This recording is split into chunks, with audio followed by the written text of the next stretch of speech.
Hello, beautiful soul. I'm Aurora, and welcome to Twin Flame Journey, a space where we explore the deeper meaning behind soul connections, divine timing, and the path that leads two hearts back to union. If you've been feeling the signs, you're in the right place. Nobody talks about what actually happens when he meets her. Not the version people post online. Not the version where he instantly knows. Not the version where everybody suddenly becomes emotionally mature and communicates perfectly. I mean, what really happens? The awkward version. The version where he can't stop thinking about her, but it takes longer to reply. The version where she says almost nothing, and somehow that silence follows him home. The version where he drives around at night listening to the same song because one line reminds him of her laugh. And he hates that. Because before her, life made sense. Or at least it felt manageable. Then she showed up carrying something he couldn't immediately understand. Something beautiful. Something unsettling. Something that seemed to see through every version of himself he normally showed the world. And that's the part nobody prepares him for. Because when he meets her dark feminine energy, it doesn't feel like falling in love. At first, it feels like losing control. And if you've ever watched a man pull away while secretly becoming more emotionally affected than he's willing to admit. If you've ever wondered why he got colder right after becoming vulnerable. If you've ever seen someone ask for space and then quietly suffer inside the very distance they created. This story might feel uncomfortably familiar because I've watched it happen. And if I'm honest, I've been him too.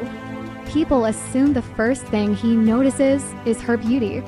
Sometimes it is. Sometimes it isn't. That's part of what makes this difficult to explain. Because when he looks back later, after everything becomes complicated, after the distance and confusion and late-night overthinking and all the things neither of them expected, he realizes the moment that stayed with him wasn't the obvious one. It wasn't the way she looked. It wasn't what she wore. It wasn't even the conversation itself. It was something smaller. Something that should have been forgettable. And somehow wasn't. I remember watching this happen once. Or maybe that's not entirely true. Maybe I remember watching it happen because I've lived it. The details blur together after a while. Different faces. Different years. Same uncomfortable feeling. A man meets a woman. Everything seems normal. Then something feels different. Not magical. Not mystical. Just different. And that's somehow harder to explain. Because if something extraordinary happens, at least you have a story. But what do you do when the thing that changes everything is almost invisible? Maybe she looked at him a little longer than most people do. Maybe she asked a question and actually waited for the answer. Maybe she noticed something everyone else overlooked. The specific moment varies. The feeling doesn't. It's the feeling of being unexpectedly seen. And I don't think most men realize how rare that feels until it happens. A lot of men spend years performing versions of themselves. The capable version, the funny version, the calm version, the version that knows what he's doing, the version that's got everything under control, even when he doesn't, especially when he doesn't. And then someone appears who seems strangely uninterested in the performance. Not in a confrontational way, not like she's trying to expose him, more like she can already see through it.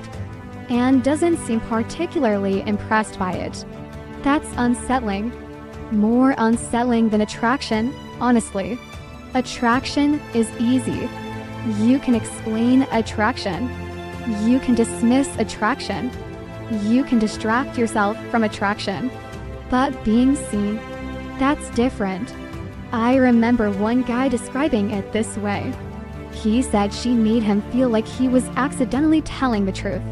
I knew exactly what he meant, because that's what happens sometimes. You start talking. Normal conversation. Nothing important. work, family, music, random stories. And somehow 20 minutes later you're saying things you didn't plan on saying. Not because she pulled them out of you. Not because she demanded vulnerability. Actually, that's part of it. She wasn't demanding anything. She just wasn't interrupting, wasn't rushing, wasn't trying to fix anything. And suddenly you're hearing your own words and thinking, why am I telling her this? Why did I just say that? Why does this feel weird? Then afterward comes the second part. The part almost nobody talks about. The replaying. Because he leaves the conversation, gets in his car, drives home, turns on music. And that's when it starts. Not immediately. Usually somewhere between two traffic lights. A random memory surfaces. Something she said. Something he said. The expression on her face when he answered a question. And for some reason his mind won't let it go. Not because it was profound. Actually, that's the frustrating part. Most of the time it wasn't profound at all. Maybe she laughed at something stupid. Maybe she tilted her head while listening. Maybe she remembered a detail from an earlier conversation. Tiny things. Embarrassingly tiny things. The kind of things a grown man feels ridiculous thinking about. Yet there he is. Still thinking about them. 3 hours later. I think this is where the resistance begins. Not because he's afraid of her. Because that's too simple. He's afraid of what her presence is already doing to him. There's a difference. And the difference matters. Because people often assume men pull away because they don't care. Sometimes that's true. But sometimes they pull away because they care more than feels comfortable. That's harder to admit. Partly because it sounds dramatic. Partly because admitting it means admitting vulnerability. And vulnerability is strange. Most people say they want it. Until it actually arrives. Then suddenly everybody starts looking for exits. Men especially. Not all men. But enough. He tells himself he's just busy. Maybe he is busy. That's the complicated part. Nothing is completely false. He's busy. Work is stressful. Life is demanding. The responsibilities are real. But if he's being completely honest, there's something else happening too. Because now he notices her absence. And he wasn't expecting that. He notices when a message doesn't come. He notices when several days pass. He notices when something funny happens and she's the first person he thinks about telling. Then he immediately gets annoyed with himself. Why am I thinking about her? It's not that serious. Right. Then another voice answers. Maybe quieter. Maybe less convincing. No, it's not that serious. That's why you checked your phone 4 times in 10 minutes. The human mind is funny like that. We create explanations for feelings long after the feelings already exist. The body usually knows first. The mind arrives later carrying excuses. And that's exactly what starts happening.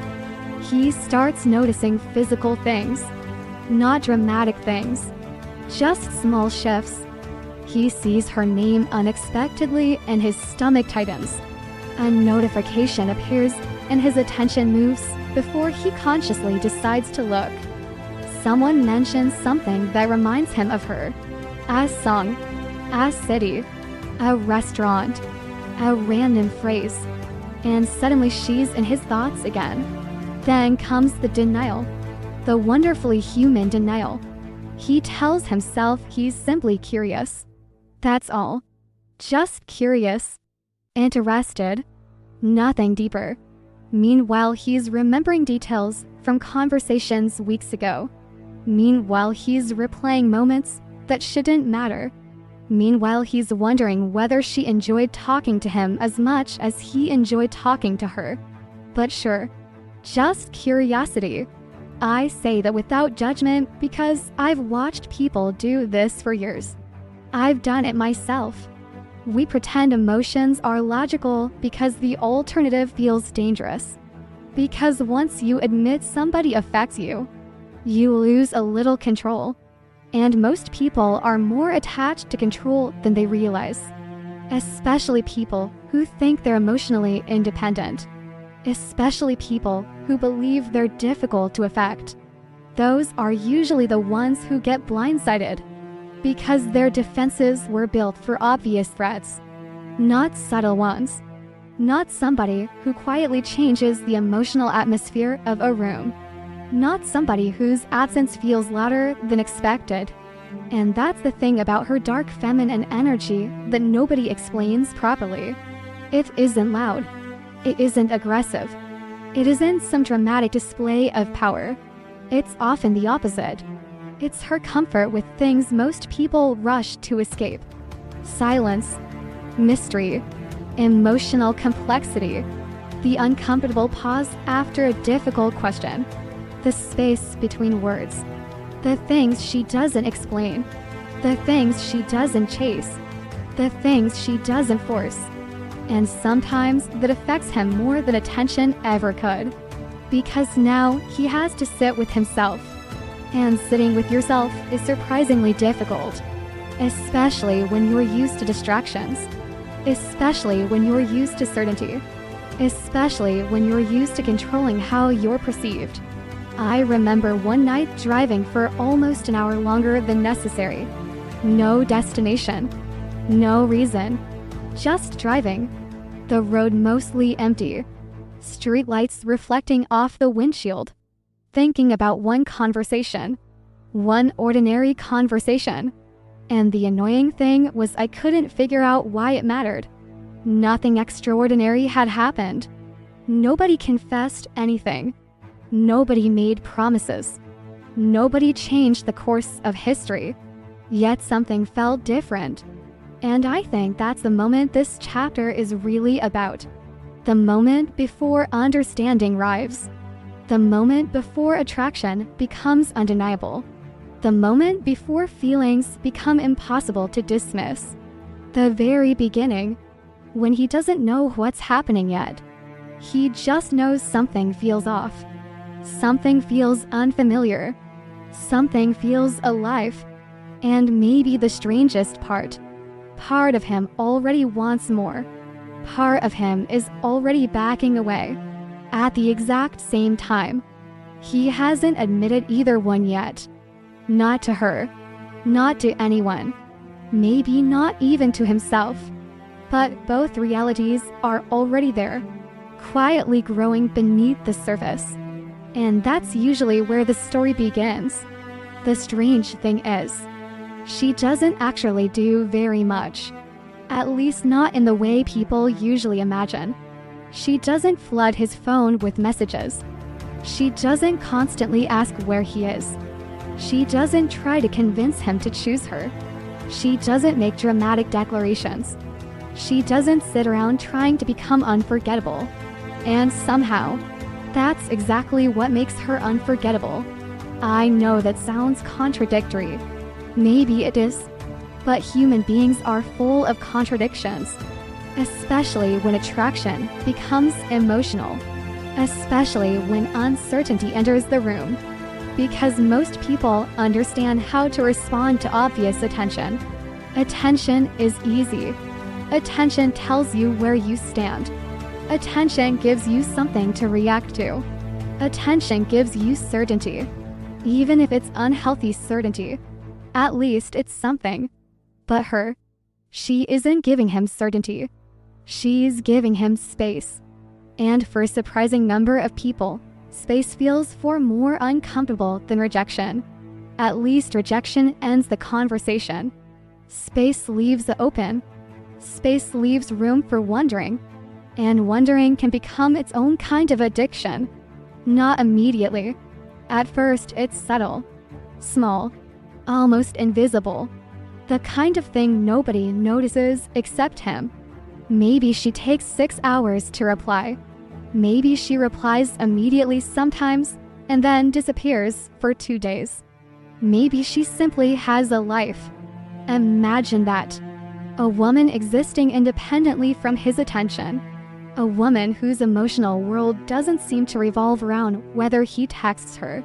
That shouldn't be shocking. But sometimes it is. Not because he's entitled. Not because he's selfish. Not because he's consciously expecting pursuit. It's deeper than that. Most people don't realize how much validation they quietly rely on until it disappears. Not validation in the obvious sense. Not compliments. Not praise. Just confirmation. Confirmation that they matter. Confirmation that somebody is thinking about them. Confirmation that they're still emotionally relevant. Then suddenly he meets someone who isn't constantly providing those reassurances. And something interesting starts happening. He starts providing them to himself. Or trying to. Poorly. Very poorly. I remember one night opening a conversation thread for absolutely no reason. No message. No new notification. Nothing had happened. I just opened it. Looked at old messages. Closed it. Opened it again 10 minutes later. Then laughed at myself because it was ridiculous. Then opened it again. Human beings are embarrassing when they're emotionally affected. Nobody likes admitting that. But it's true. You tell yourself you're not thinking about somebody. Meanwhile, you've memorized their texting patterns. You know how long they usually take to respond. You know what time they're typically active. You know which emoji they use most often. You know the difference between their happy mood and their distracted mood. And somehow you're still telling yourself, I don't really care. Sure, of course. And the truly frustrating part, she doesn't seem to be playing games. That's what confuses him. Because if she were playing games, he could get angry. If she were manipulating him, he could create a villain. If she were intentionally withholding attention, he could explain it. But what if she's simply being herself? What if she's not strategically pulling away? What if she's just living her life? That's harder. Because now there's nobody to blame. Now he has to sit with his own reactions. And that's where things get uncomfortable. I think this is where a lot of men begin fighting something they haven't fully identified yet. Not love, not attachment, not even longing, just influence. The realization that somebody is beginning to influence his emotional state. And he doesn't know how he feels about that. Part of him enjoys it. Part of him absolutely hates it. 1 minute he's smiling because her name appears on his phone. The next minute he's annoyed that her name appearing on his phone matters at all. That's the contradiction nobody talks about. Sometimes he misses her and resents missing her simultaneously. The emotions thrive together, not separately. He wants closeness. He wants distance. He wants reassurance. He wants independence. And somehow all of these things are happening at once. I remember a conversation with a friend years ago.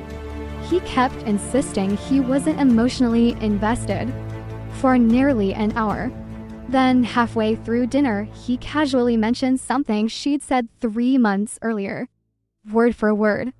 3 months. Word for word. I just stared at him. He stared back. Neither of us said anything. Finally, I asked, "You don't care about her?" "No." "You memorized a sentence she said 90 days ago." "That's different." "Is it?" He laughed. The kind of laugh people use when they know they're caught. The kind of laugh that sounds suspiciously close to surrender. Because eventually reality starts leaking through the cracks. No matter how hard he tries to stay logical, no matter how carefully he manages his image, reality keeps showing up. In small moments, unexpected moments. The moments nobody else sees.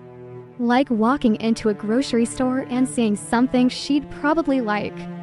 Or hearing a song she mentioned once. Or reaching for his phone after a stressful day because he wants to tell her something. Then stopping halfway through. Then opening her profile instead. Then doing absolutely nothing. Just staring at the screen. Not liking anything. Not messaging. Not interacting. Just looking. Which is somehow worse. Because now he's participating in a relationship that exists entirely inside his own head. And he knows it. That's what makes it so frustrating. The self-awareness doesn't stop the behavior. Sometimes it makes it worse. You watch yourself doing ridiculous things and still continue doing them. There is a particular kind of loneliness that appears during this stage. A very specific loneliness. Not because she's gone. She's not gone. Not because communication has ended. It hasn't. It's because he can feel himself becoming emotionally attached before he's decided whether he wants to be. And that's a vulnerable place to stand. Especially for someone who likes certainty. Especially for someone who prefers control. Especially for someone who's spent years convincing himself that feelings arrive in neat, manageable packages. They don't. They arrive messy. They arrive inconvenient. They arrive while you're trying to focus on work, while you're driving, while you're brushing your teeth, while you're answering emails, while you're pretending everything feels normal. And then there are the nights. The nights are usually where the truth becomes harder to avoid, because distractions eventually run out. The meetings end. The conversations stop. The television gets turned off. The house gets quiet. And suddenly there he is, alone, with his own thoughts. The place most avoided emotions eventually catch up to us. I think that's when he starts asking questions he doesn't want answers to. Questions like, why am I thinking about her this much? Why does her silence affect me? Why am I waiting for messages I claim I don't need? Why do I feel disappointed when she doesn't reach out? And maybe the most uncomfortable question of all, why does it matter that she isn't chasing me? Because beneath all the intellectual explanations, beneath all the psychology, beneath all the overthinking, there's usually something surprisingly simple. Her lack of pursuit forces him to discover his own desire. And that's terrifying. Because as long as somebody is chasing you, you can focus on their feelings. You never have to fully examine your own. But when she stops running toward him, or never starts running at all, he loses that distraction. Now he's left staring directly at himself, at his uncertainty, at his interest, at his growing attachment, at the parts of him he was hoping to avoid. And some nights that realization arrives quietly, like a whisper. Other nights it hits all at once, like a truth that's been waiting patiently for him to stop lying to himself. I remember one particular moment. Lying awake around 2 in the morning. Phone face down on the nightstand. Determined not to check it. Absolutely determined. 5 minutes later I checked it. Nothing. Put it back down. 10 minutes later I checked again. Still nothing. Then came the most embarrassing realization of all. The disappointment. Not because a message didn't arrive. Because the disappointment existed. Because disappointment meant expectation. Expectation meant investment. Investment meant this situation was no longer as casual as I had been pretending. And that's the beginning of the real confusion. Not when he realizes he likes her. That part comes later. The confusion begins when he realizes she has already become emotionally significant before he consciously gave permission for that to happen. And because she isn't chasing, because she isn't forcing, because she isn't demanding, He can't blame the feeling on pressure. He can't blame it on pursuit. He can't blame it on manipulation. He's left with a far more uncomfortable possibility. Maybe this is coming from him. Maybe it always was. And for the first time, that possibility is becoming impossible to ignore. This is usually the part nobody understands. Not even him. Especially not him. Because from the outside, everything appears backward. The closer he feels to her, the more distant he sometimes becomes. The safer he feels, the stranger his behavior gets. The more real it becomes, the more confusing his actions look. And if you've ever been on the receiving end of that, it can make you question your sanity. 1 week he's open, present, engaged. He's sharing things he normally keeps hidden. He's texting first. He's staying on the phone longer than planned. He's letting his guard down. Then suddenly, something shifts. Not necessarily because of anything she did. Not because of a fight. Not because of betrayal. Not because feelings disappeared. Sometimes the opposite. Sometimes the feelings became too obvious to ignore. And that's when the panic starts. Not dramatic panic. Not the kind you see in movies. The quieter kind. The kind disguised as needing space. The kind disguised as being busy. The kind disguised as confusion. The kind that doesn't even look like fear at first. I remember thinking once the intimacy would feel like relief. I thought if I met someone I genuinely connected with, everything would become easier, more peaceful, more certain. Instead, what happened felt surprisingly uncomfortable. Not all the time, just in moments. Unexpected moments. Like sitting across from someone and realizing they actually understand what you're saying. Really understand it. Not the polished version. Not the edited version. The real version. The version underneath. Most people think that's what they want. And maybe they do. But wanting something and being ready for it aren't always the same thing. That's one of the harder truths. A man can spend years craving connection, then finally receive it, and immediately start looking for an escape route. Not because he doesn't value it, because he does. That's exactly why it scares him. The strange thing about emotional safety is that it often arrives carrying risk. Because now there's something to lose.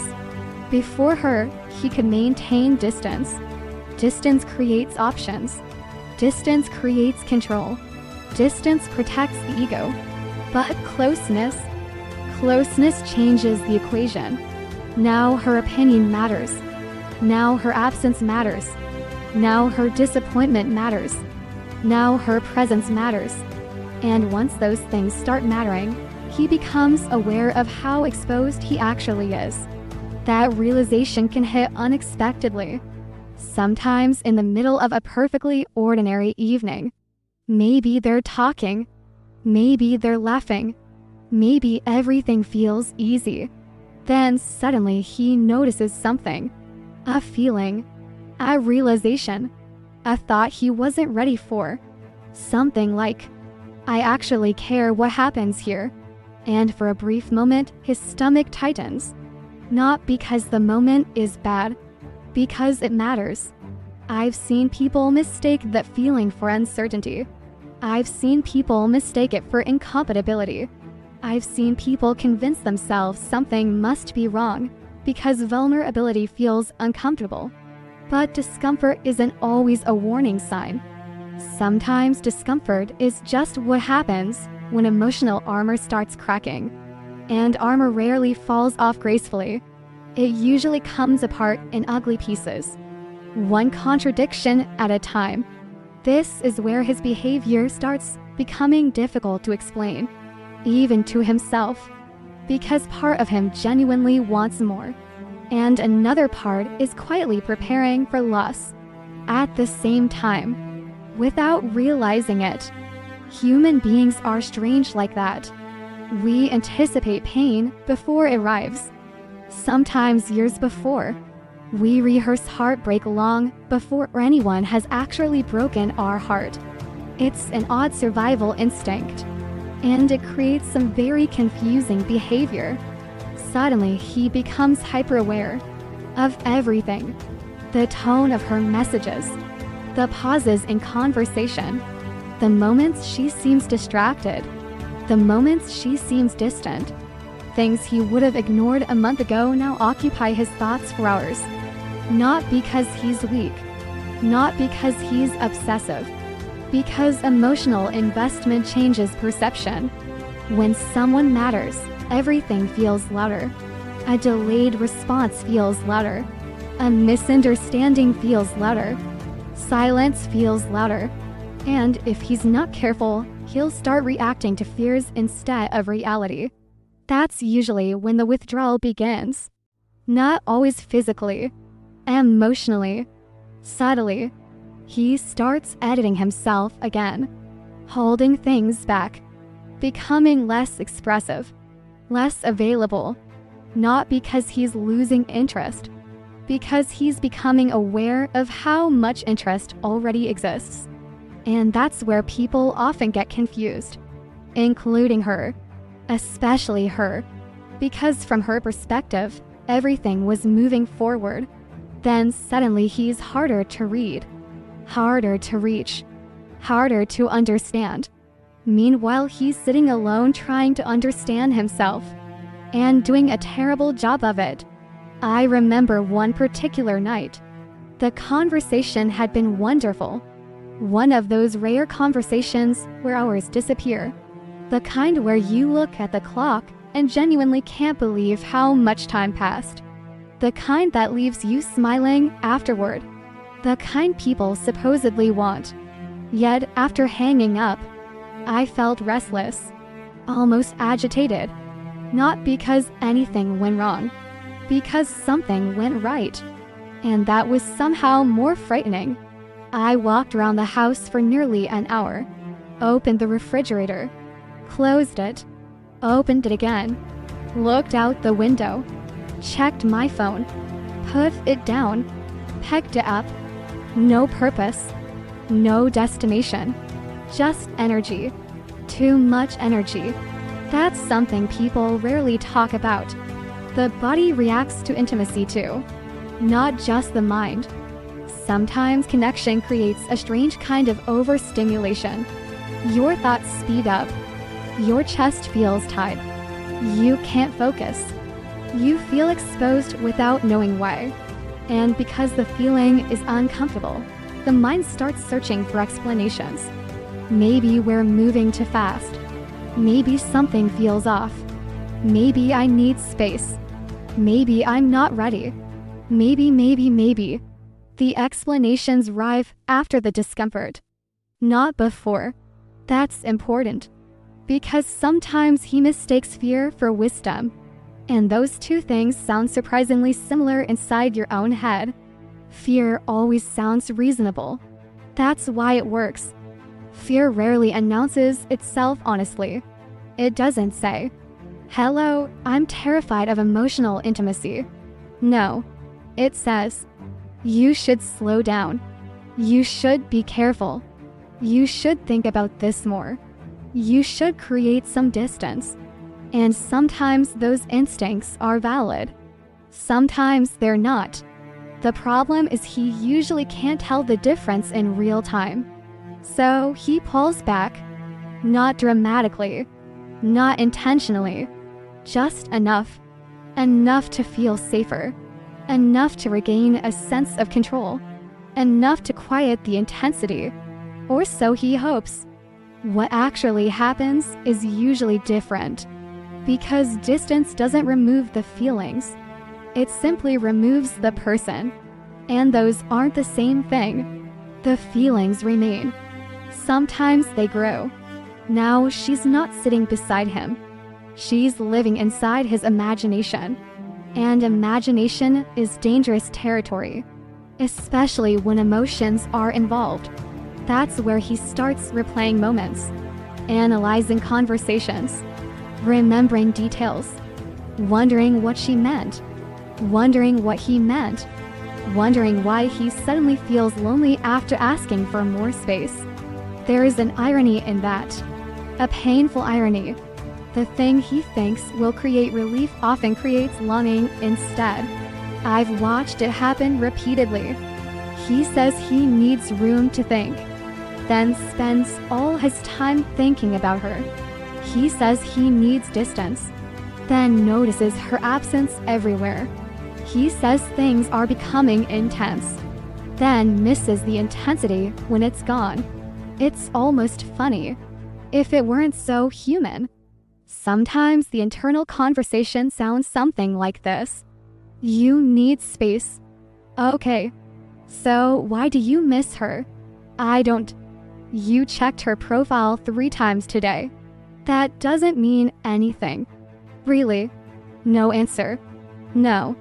Because eventually honesty starts cornering him. Slowly. Patiently. One contradiction at a time. And beneath all the explanations, beneath all the withdrawal, beneath all the confusion, there's usually a simpler truth hiding underneath. Part of him isn't afraid of her. Part of him isn't even afraid of the relationship. He's afraid of how much she matters. He's afraid of needing something. He's afraid of losing something. He's afraid of becoming emotionally dependent on something outside himself. He's afraid because this is no longer theoretical, no longer hypothetical, no longer casual. And once that realization settles in, he finds himself standing in a strange emotional place.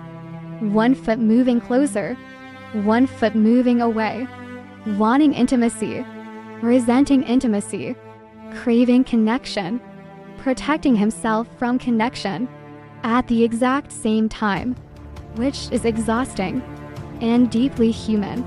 Because contrary to what people like to believe, most emotional struggles don't happen between 2 people. They happen inside one person, alone, late at night, in the silence, in the space between what they feel and what they're willing to admit. And that's where he is now. Not gone, not fully present, not leaving, not staying, just standing in the doorway of something real, trying to decide whether to walk through it, while secretly terrified that he already has. Nobody warns him about this part. People talk about chemistry. People talk about attraction. People talk about conversations that last until 2 in the morning. But nobody talks about silence. Not real silence. Not the silence that arrives after you've already become emotionally attached. The silence that somehow says more than words ever did. Because the strange thing is, she isn't disappearing. Not completely. She's still there. Still living her life. Still existing somewhere beyond his reach. But she stops filling every space. She stops explaining everything. She stops chasing clarity. And that's when something unexpected starts happening. The spaces she leaves behind begin speaking louder than the conversations themselves. At first, he barely notices it. A delayed reply. A shorter conversation. A day where she seems more focused on her own world than on him. Normal things. Healthy things, actually. Things that shouldn't create emotional turbulence. And yet, they do. Not because she's doing something wrong. Because his mind suddenly has room to wander. And the human mind, left unsupervised, is an incredibly dangerous storyteller. Especially when emotions are involved. Especially when uncertainty enters the room. I think that's the moment he starts replaying things. Not intentionally. Nobody sits down and decides. Tonight I'd like to obsess over a conversation from 6 weeks ago. It just happens. He's driving home, brushing his teeth, waiting in line for coffee, folding laundry, doing something completely ordinary. Then suddenly, There she is. Not physically, just a memory. One sentence, one look, one moment, and somehow it feels alive again. I remember this happening over something ridiculous. A laugh. That's it. Not a declaration. Not a confession. A laugh. She laughed at something stupid I said. A throwaway comment neither of us would probably remember. Yet months later I could still hear it.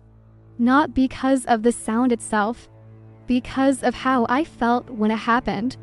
That's what people misunderstand about memory. We don't remember events. We remember emotional impact.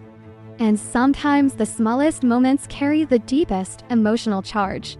A glance, a pause, a goodbye that lasted half a second longer than usual, a text that arrived at exactly the right moment. Tiny things, painfully tiny things, the kind of details you would never mention out loud because they sound ridiculous. Yet they stay. And when she becomes quieter, those memories start expanding. Like photographs developing in a dark room. He starts noticing things he ignored before. Things hidden inside old conversations. Things she almost said. Things she didn't say. And somehow the unsaid parts become the loudest. That's the uncomfortable reality of emotional mystery. Human beings are meaning-making creatures. When information disappears, imagination takes over. And imagination rarely stays neutral. Sometimes it creates hope. Sometimes fear. Usually both. At 3 in the morning. At the same time. I think this is where his emotional logic starts becoming unreliable. Not because he's irrational. Because he cares. Caring changes perception. A lot. Suddenly a normal delay feels significant. A short reply feels significant. An unanswered question feels significant. Everything becomes loaded. Everything becomes evidence. Evidence of what? He doesn't know. That's the problem. His brain is collecting clues without understanding the case. Meanwhile, she might simply be busy. Living, working, resting, existing. But inside his mind, entire emotional documentaries are being produced, complete with narration, music, theories, false conclusions. I wish I were exaggerating. I'm not. I once spent an entire evening wondering whether a period at the end of a text message meant something. A period. Imagine that. A grown adult assigning emotional significance to punctuation. The embarrassing part. I knew it was ridiculous while I was doing it. Self-awareness doesn't always stop the behavior. Sometimes it just gives you front row seats to your own emotional nonsense. And that's exactly what starts happening here. He becomes aware of how affected he is. But awareness doesn't immediately create freedom. It just creates discomfort. Because now he sees himself replaying moments. Now he sees himself checking whether she's viewed something. Now he sees himself wondering whether she's thinking about him too. And every time he catches himself doing it, a second emotion appears. Embarrassment. A very masculine kind of embarrassment. The kind that says, "Get it together. Why are you acting like this? Why does this matter so much?" And unfortunately, that voice doesn't help. Because emotions rarely disappear simply because they're inconvenient. If anything, they become sneakier. So instead of admitting he misses her, he becomes busy. Very busy. Suspiciously busy. The kind of busy that looks productive from the outside. Extra work, extra projects, extra responsibilities. Suddenly the garage needs organizing. The closet needs cleaning. The car needs washing. Everything needs attention. Everything except the actual feeling. I've noticed something strange about men. Sometimes, when they're emotionally overwhelmed, they start cleaning. Not always, but often. The house becomes spotless. The desk becomes organized. The inbox becomes empty. Meanwhile, their emotional life is absolute chaos. I remember one Saturday afternoon, spent nearly 4 hours reorganizing things I hadn't touched in years. Boxes, old cables, random paperwork, completely unnecessary. And somewhere in the middle of it, I had to stop and laugh. Because I knew exactly what was happening. I wasn't cleaning. I was avoiding. Avoiding what? A simple truth. I missed someone. And admitting that felt harder than moving furniture. That's the kind of honesty that usually arrives late. Very late. Which is why the silence keeps working on him. Not because silence contains answers. Because silence removes distractions. And without distractions, he starts hearing himself more clearly. Sometimes that's the last thing he wants. The really difficult moments aren't dramatic. They're ordinary. Almost painfully ordinary. Walking through a bookstore and seeing something she'd like. Hearing a phrase she uses. Watching a movie and automatically wondering what she'd think about it. Reaching for his phone before remembering there isn't actually a reason to text. Then putting it back down. Then picking it up again. Then putting it back down. Human beings spend an incredible amount of time negotiating with themselves, especially when feelings are involved. And the negotiations usually sound ridiculous. You don't need to text her. Okay, then why are you holding your phone? I'm not texting. You're staring at her contact photo. That's different. Is it? No answer. Because some arguments can't be won, only delayed. And that's what he's doing now. Delaying, postponing, trying to stay one step ahead of feelings that keep catching up. The irony is that her silence isn't creating the attachment. It's revealing it. That's an important distinction. Because before the silence, there was constant interaction, conversation, connection, momentum. Now, those things aren't always available. And what's left behind becomes impossible to ignore. The emotional residue, the significance, the impact, the fact that she somehow occupies space in his mind when she's not even present. That realization can feel deeply unsettling, partly because it removes excuses, partly because it forces honesty, the kind of honesty people often avoid until they absolutely can't anymore. One night, he catches himself replaying a memory. Again, a completely ordinary memory. Nothing dramatic. Maybe she was sitting across from him. Maybe sunlight was coming through a window. Maybe she said something simple, something forgettable, except it wasn't forgettable, because he remembers exactly where he was, exactly how she looked, exactly how he felt.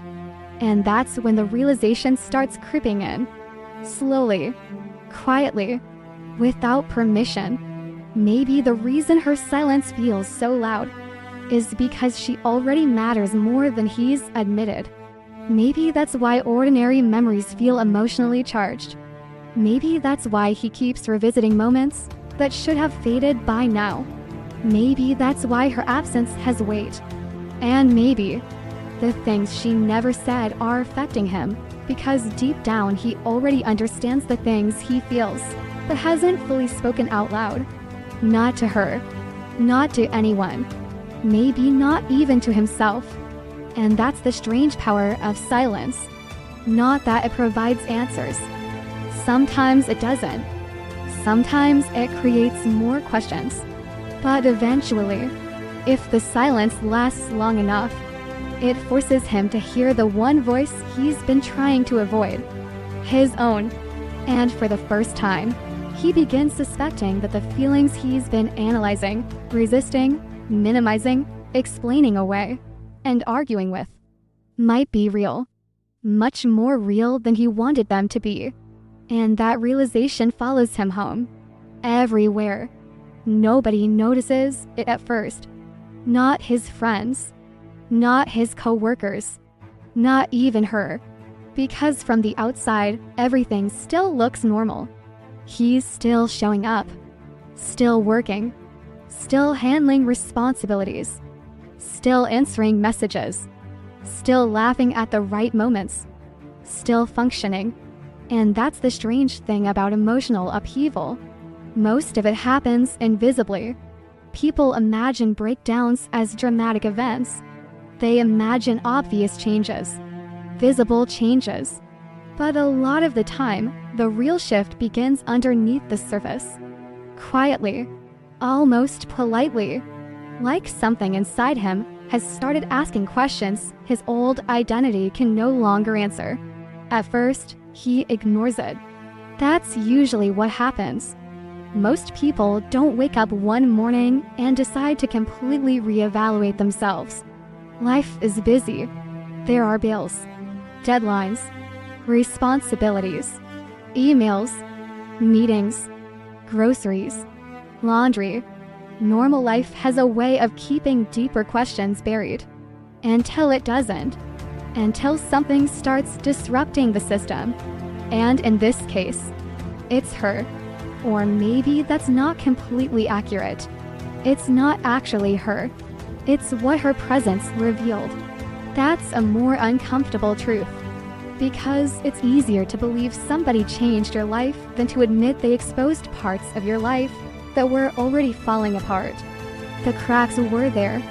She just happened to walk in while the walls were starting to shift. I think that's why this stage feels so confusing. He's not just thinking about her anymore. He's thinking about himself. And that might be even more unsettling. Because suddenly the things that used to distract him aren't working the same way. Work used to help. Now he finds himself staring at the screen, reading the same paragraph 3 times, opening a document, closing it, opening another, getting nothing done, then feeling frustrated with himself. Not because he's incapable, because his attention keeps drifting somewhere else. And he hates that.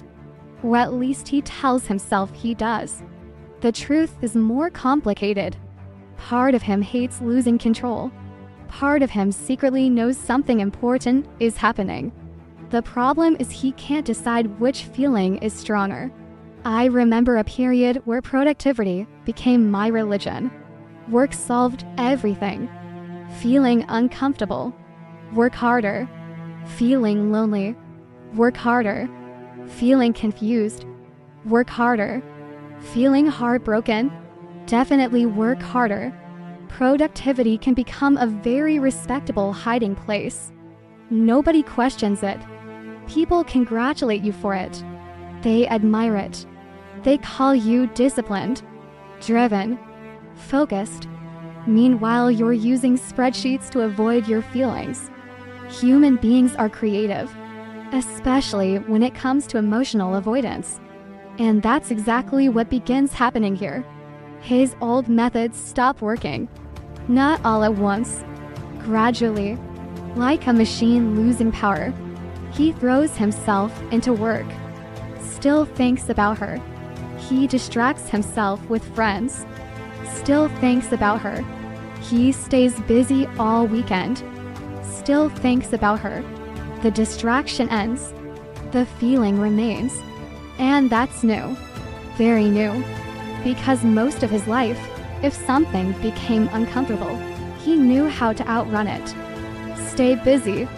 Stay occupied. Stay moving. Problem solved. Except this time. The problem keeps showing up wherever he goes. Not because she's everywhere. Because he is. And unfortunately, that's much harder to escape. One of the strangest symptoms appears in ordinary moments. Moments nobody would ever connect to emotional change. Like standing in the kitchen, staring into the refrigerator. For no reason. Not hungry. not looking for or anything, just standing there, thinking, or trying not to think. I've done this enough times to know it's never actually about food. It's about overwhelm. The mind reaches capacity. The body doesn't know what to do. So suddenly you're staring at leftover pasta like it contains answers. It doesn't. I've checked. Then there are the cleaning episodes. Those deserve their own chapter. Nobody talks enough about emotional cleaning. The sudden urge to reorganize your entire life at 11 o'clock at night. The sudden need to sort old photographs, throw away old clothes, rearrange furniture, delete files, clean the garage, wash the car, anything, everything. Because movement feels better than stillness. Stillness creates space. Space creates thought. Thought creates feeling. And feeling is exactly what he's trying to avoid. The irony. Every attempt to avoid it pushes him closer. I remember one night organizing a drawer that absolutely did not need organizing. 3 hours. 3 full hours. Sorting cables. Old receipts. Random objects I'd forgotten existed. At some point I had to stop and ask myself, what exactly are you doing? The answer arrived immediately. You're trying not to think about her. And the worst part, I already knew that. The awareness was there the entire time. But awareness and acceptance are not the same thing. Not even close. That's another thing nobody tells you. You can know exactly what's happening and still resist it. You can understand your feelings perfectly and still spend months arguing with them. Understanding doesn't automatically create peace. Sometimes it just creates better vocabulary for your confusion. Meanwhile, another problem starts developing. His confidence begins acting strangely. Not disappearing, just malfunctioning. Because the version of confidence he relied on was built around certainty. And certainty is becoming harder to find. He used to know who he was. Or at least he thought he did. The independent one. The strong one. The logical one. The self-sufficient one. The one who doesn't get emotionally affected. The one who stays composed. Then suddenly he finds himself emotionally affected. Not dramatically, just enough to disrupt the story. And once a story starts breaking, it's hard to unsee the cracks. I think this is where the dark feminine energy affects him most deeply. Not through attraction, not through romance, through disruption. She disrupts identities, not intentionally, just by existing differently. By refusing to participate in certain games, by remaining comfortable with uncertainty, by not rushing to rescue him from his own feelings. And that's frustrating, because part of him desperately wants relief. He wants clarity, a label, a conclusion, a roadmap, something, anything. Instead, he gets ambiguity. And ambiguity has a way of exposing who we really are, especially when we're alone. The nights become interesting, not peaceful, interesting, because now he starts having conversations with himself. Real conversations. The kind nobody hears. The kind nobody admits. The kind that happen while staring at a ceiling at 2 in the morning. One voice says, "You're overthinking." Another voice answers, "Then why can't you stop?" Silence. Maybe this doesn't matter. Then why does it keep coming back? More silence. Then eventually, maybe you're scared. No. Really. The pauses get longer. The answers get weaker. Because honesty is slowly gaining ground. Not winning. Just gaining ground. And the more honest he becomes, the more obvious something starts feeling. The life that used to fit him no longer fits the same way. Not because everything is wrong, because something inside him is changing. And change is awkward. Movies make transformation look beautiful. Real transformation usually looks like confusion, missed sleep, second-guessing yourself, feeling emotional at inconvenient times, wanting answers nobody can give you, looking completely fine while privately falling apart and coming back together simultaneously. That's what this stage feels like. Not destruction, reconstruction, messy reconstruction. The kind where nothing is fully broken, but nothing functions exactly the same either. And maybe that's why he keeps resisting. Because if he fully acknowledges what's happening, he'll have to acknowledge something else. Something bigger. The feelings aren't the real problem anymore. The real problem is that the person he used to be cannot navigate this experience using the same tools that always worked before. His old identity is running outdated software. The system keeps crashing. The defenses keep failing. The distractions keep losing power. The explanations keep sounding less convincing. And somewhere beneath all that noise, a quieter realization begins forming. Slowly, reluctantly, almost against his will. Maybe she didn't come into his life to complete him. Maybe she didn't come into his life to save him. Maybe she didn't come into his life to make things easier. Maybe she arrived to expose the places where he was no longer being honest with himself. The places where he was surviving instead of living, performing instead of feeling, managing instead of connecting. And once he sees those places, really sees them, he can't completely unsee them. That's the problem. And maybe that's the gift too. Though he's not ready to call it that yet. Right now, it just feels uncomfortable. Like standing in a room that's becoming too small. Like wearing clothes that no longer fit. Like realizing you've outgrown a version of yourself while still trying to live inside it. And the more he fights that realization, the more exhausted he becomes. Because deep down, beneath all the distractions and resistance and overthinking, he's starting to understand something. The life he built protected him, but it also limited him. And for the first time, he's beginning to wonder what happens if he stops hiding behind it. This is usually the stage where he becomes exhausting. Not to her, to himself. Because by now, the problem isn't confusion anymore. At least not the kind he keeps pretending it is. The truth is, he knows more than he's admitting. A lot more. He knows she matters. He knows her absence affects him. He knows he thinks about her more than he planned to. He knows certain songs sound different now. He knows certain places feel different now. He knows his mood shifts when her name appears unexpectedly. He knows all of this. The problem isn't lack of awareness. The problem is acceptance. Acceptance changes everything. Acceptance creates responsibility. Acceptance forces choices. And choices are dangerous. As long as he stays confused, he can delay. As long as he stays uncertain, he can postpone. As long as he keeps analyzing, he never has to decide. So that's what he does. He analyzes. Endlessly. Almost professionally. It's actually impressive.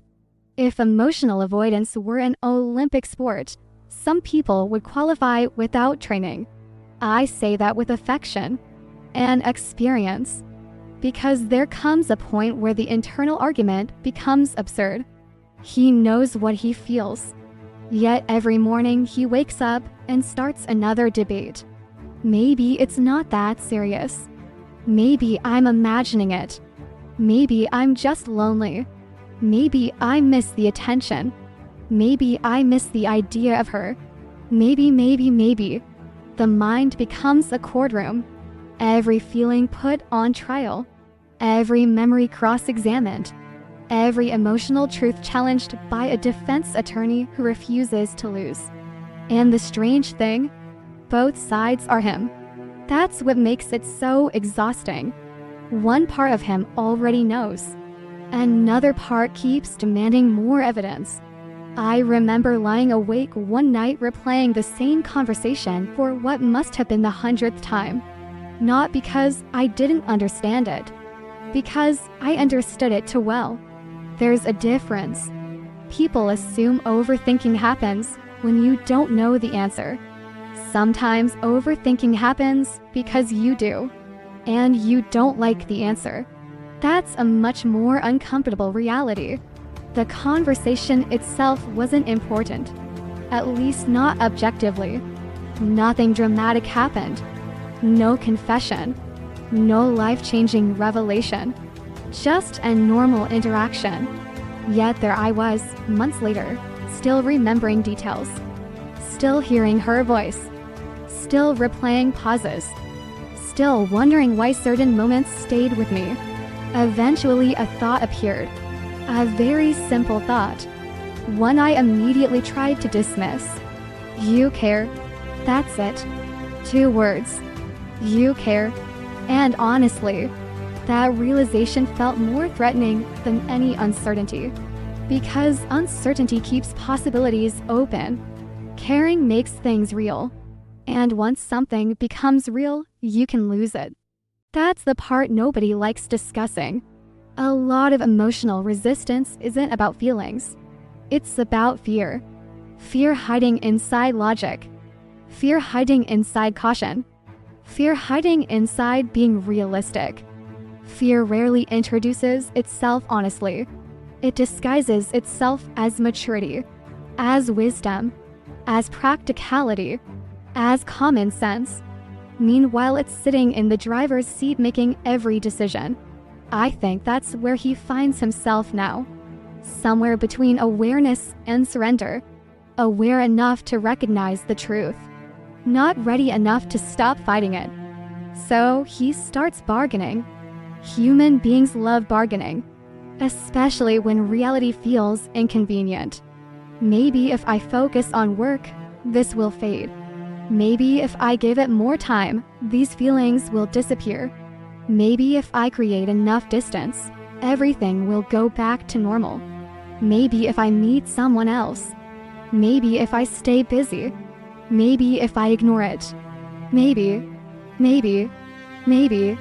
The word becomes a shelter. A temporary shelter.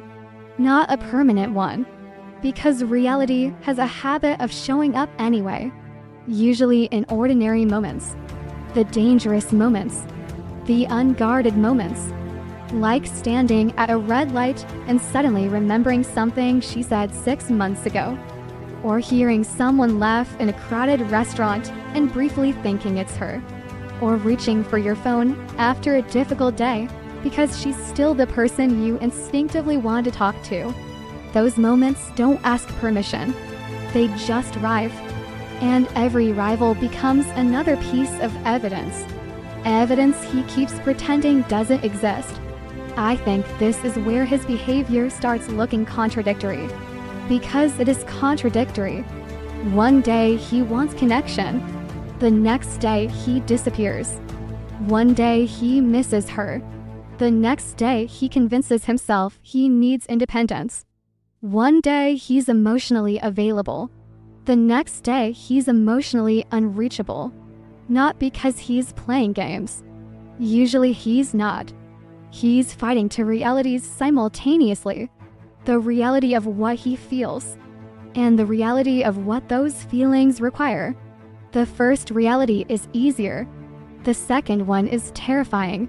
Because feelings themselves aren't always the problem. Action is the problem. Action creates vulnerability.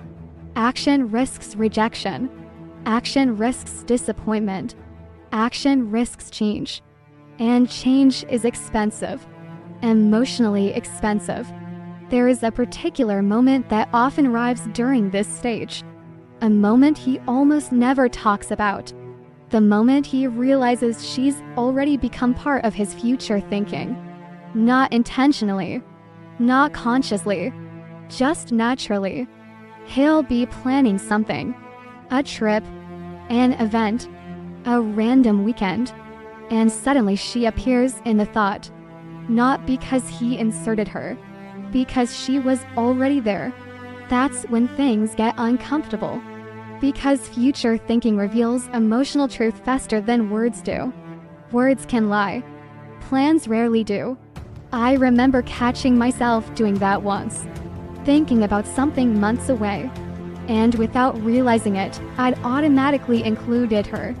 The realization stopped me cold. I literally sat there staring at nothing for a few seconds, then immediately started arguing with myself. You don't actually mean that. It doesn't mean anything. You're overthinking. Sure, maybe. But then why did it happen? Why was she there? No answer. Just silence. And silence can be very revealing. The older I get, the more I notice something. People don't usually fight feelings they don't have. They fight feelings they absolutely have. That's why the resistance becomes so intense. Nobody spends 6 months arguing with an emotion that isn't there. Nobody creates elaborate explanations for something insignificant. Nobody keeps revisiting the same memory if it truly doesn't matter. The energy itself tells the story. The resistance itself tells the story. And somewhere deep down, he knows that, which creates another layer of frustration. Now he's aware of the avoidance too. Now he's watching himself avoid, watching himself rationalize, watching himself create distance, watching himself pretend. And that's a uniquely uncomfortable experience. It's like watching a movie where you already know the ending, but keep hoping the character will make a different choice. The character is you. The movie is your life. And somehow you're still yelling at the screen. Then comes the really awkward part. The conversations he never sends. Everyone has these. Some people just won't admit it. Entire discussions happening inside his head. Things he'd like to say. Things he'd never say. Explanations. Confessions. Questions. Apologies. All of it existing privately. Sometimes while driving. Sometimes while showering. Sometimes while lying awake at night. The unsent conversations become their own emotional world. A place where honesty exists without consequences. And that's why they're dangerous. Because eventually reality starts competing with fantasy. Fantasy allows perfect timing, perfect words, perfect outcomes. Reality offers none of those things. Reality is messy. Reality stutters. Reality gets scared. Reality says the wrong thing. Reality hesitates. And unfortunately, reality is the only place relationships can actually exist. Which means eventually he reaches a crossroads. Not a dramatic one. A quiet one. The kind nobody sees. The kind that happens internally. Where he must decide whether he wants to keep protecting himself from disappointment. Or start being honest about what he's already feeling. And here's the uncomfortable truth. A lot of people stay at this crossroads much longer than they admit. Months. Sometimes years. Not because they don't know. Because knowing isn't the hard part. The hard part is allowing the truth to change your behavior. Allowing the truth to cost something. Allowing the truth to make you vulnerable. That's where courage begins. Not in certainty. In uncertainty. Not when the outcome is guaranteed. When it isn't. And that's exactly where he is now. Standing between two realities. One reality says, protect yourself. Stay careful. Stay guarded. Stay in control. The other says, you're already emotionally involved. You've been emotionally involved for a long time. The argument continues. Every day. Every night. Back and forth. Back and forth. But something has changed. The resistance is getting weaker. Not gone. Just weaker. Because the truth has a strange quality. Once you see it clearly enough, you can delay it. You can fight it. You can negotiate with it. But eventually, you run out of places to hide. And deep down, somewhere beneath all the noise and overthinking and resistance, he's beginning to realize that the feelings he's trying so hard to manage aren't going anywhere. They're simply waiting for him to stop arguing with them. At first, the distance feels like relief, or at least that's what he tells himself. Finally, space, silence, room to think, room to breathe, room to get perspective. That's the story he repeats. To her, to himself, to anyone who asks. And for a little while, he believes it. Maybe not completely, but enough. Enough to convince himself he's doing the right thing.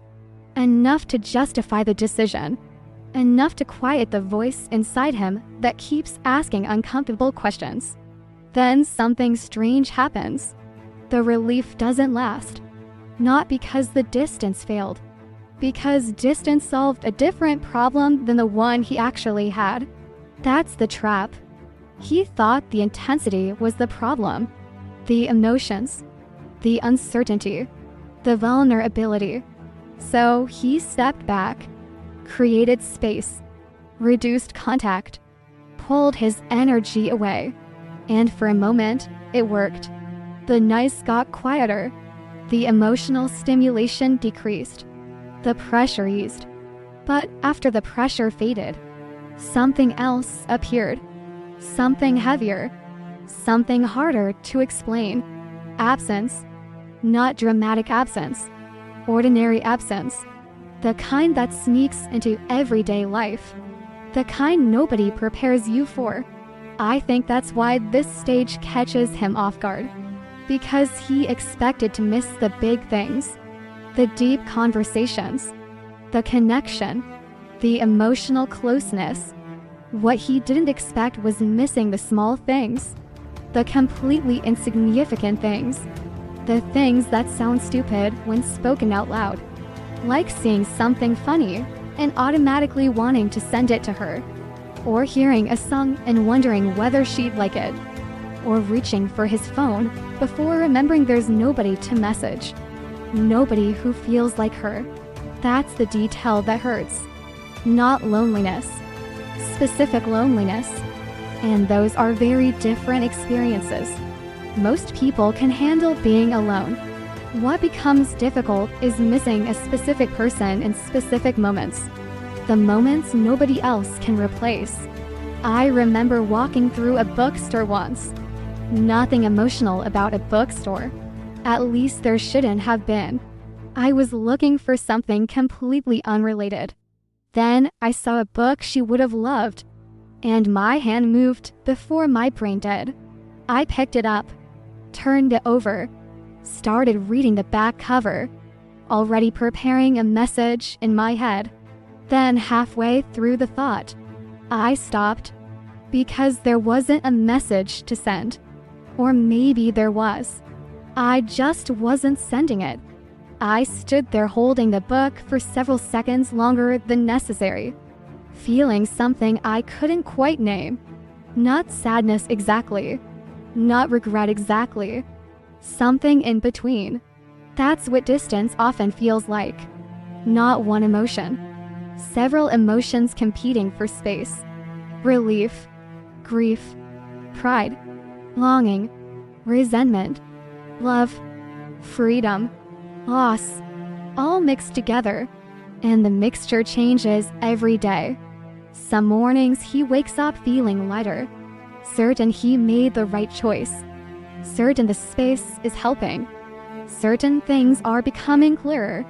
Then, that afternoon he'll hear something that reminds him of her, and suddenly certainty disappears again. Human emotions are rarely consistent. That's one of the most frustrating truths. People want clean narratives, simple explanations, one feeling, one answer. Reality rarely works that way. especially when someone matters. I think this is the stage where he begins discovering how much emotional energy was hidden inside the connection. Because now there's nothing to distract him from it. No conversations, no updates, no new interactions, just memory. And memory is a strange companion. Sometimes memory comforts you. Sometimes it tortures you. Often within the same hour, a memory arrives. For a moment it feels warm, then immediately painful. Because now the moment is gone. I've always found that fascinating. The human ability to experience gratitude and grief simultaneously. To smile and ache at the same time. To miss something while also understanding why it couldn't continue the way it was. Those contradictions become his daily reality. And because he asked for the distance, he feels strangely responsible for his own suffering. That's another layer nobody talks about. It's one thing to lose someone unexpectedly. It's another thing to create the distance yourself and then discover you hate it. That creates a very specific kind of frustration. Because now there's nobody to blame. No villain. No betrayal. No obvious mistake. Just consequences. The consequences of choices made by someone who thought they knew what they needed. I remember one evening sitting in a parking lot after work. Engine off. Radio off. Just sitting there. No reason. Didn't even realize how much time had passed. 20 minutes maybe. 30. I was replaying old conversations again. Not because I wanted to. Because they kept appearing. The way memories do when they're attached to emotion. And eventually a thought surfaced. One of those thoughts that feels annoyingly honest. Maybe you didn't need distance from her. Maybe you needed distance from what you were feeling. There's a difference. A huge difference. And once that thought appeared, I couldn't completely get rid of it. Because it explained too much.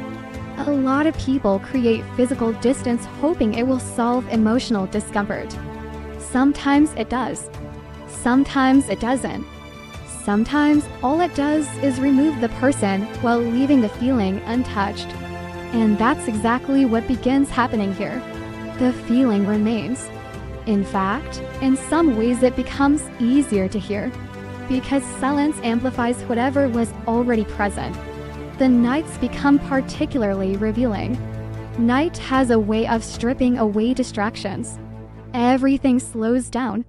The world gets quieter. The phone stops buzzing. The obligations fade. And suddenly there he is again. Face to face with himself. I've noticed something. Most emotional truths arrive late at night. Not because they're more true then. Because there's finally enough silence to hear them. And during those nights, he starts noticing things. Not about her. About himself. How often he reaches for distractions. How often he avoids stillness. How much energy he spent pretending he wasn't affected. How many explanations he created to avoid simpler truths. The distance becomes a mirror. An uncomfortable mirror. And the reflection isn't always flattering. He sees the avoidance, the fear, the hesitation, the opportunities he didn't take, the conversations he never had, the words he swallowed, the moments he stayed silent. Not because he lacked feelings, because he had too many. That's the irony. The silence he thought would bring answers starts exposing questions instead. Questions like, why was vulnerability so frightening? Why did connection feel threatening? Why was closeness easier to miss than experience? Why did it take absence to understand significance? Those questions don't arrive all at once. They arrive slowly, patiently, one realization at a time. Sometimes while driving, sometimes while walking, sometimes while staring at the ceiling at 2 in the morning. The setting changes. The questions remain. And eventually, he starts noticing another shift. Something subtle. The distance isn't just changing how he feels about her. It's changing how he sees himself. Because before this experience, he had a story. A story about who he was. Independent, detached, rational, self-sufficient, emotionally controlled. Now that story feels incomplete. Not wrong, just incomplete. Because the experience exposed parts of him that didn't fit the narrative. The parts that needed connection. The parts that feared loss. The parts that cared deeply. The parts that weren't nearly as detached as he once believed. And once you discover those parts, you can't unknow them. You can't return to the previous version of yourself, even if you try.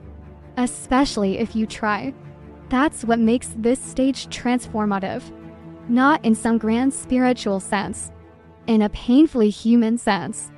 The kind that changes your understanding of yourself. The kind that ruins certain illusions. The kind that forces honesty, whether you're ready for it or not. And somewhere during all this, a realization begins settling into his bones. A slow realization. The kind that arrives through repetition, through memory, through absence, through quiet. The distance he asked for did exactly what he wanted it to do. It removed the noise. What he didn't realize was that once the noise disappeared, he would finally be forced to hear the truth underneath it.